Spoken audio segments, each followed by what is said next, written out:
ఉన్నప్పుడు కొంపలో ఉండడు. ఇప్పుడు చేసిందా చెప్తా. హలో. అప్పుడు శ్రీకృష్ణుడు గోపికలందరూ అడుగులో ఉంటే చెట్టు మీద కూర్చుని పిల్లన గ్రోవి ఊదుతూ వాళ్లతో ఇలా అన్నాడు, మీకు పెళ్లిళ్ళు అయ్యాక చీరల కోసం నగల కోసం భర్తలను వేధించుకు తింటే ఇదే మడుగులో మసళ్ళుగా పుడతారు అని.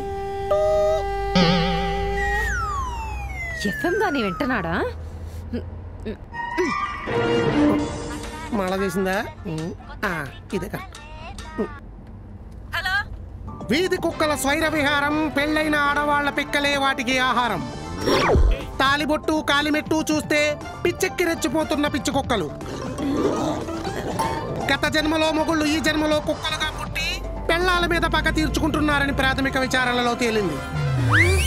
ఉదయం 6 గంటలకి అరపెంటలు వేసుకుని వాకింగ్లు, సాయంత్రం 6 గంటలకి అరుగుల మీద మీటింగ్లు పెడితే పిక్కలు ఎగిరిపోతాయని జీహెచ్ఎంసీ పక్కాగా చెప్పింది.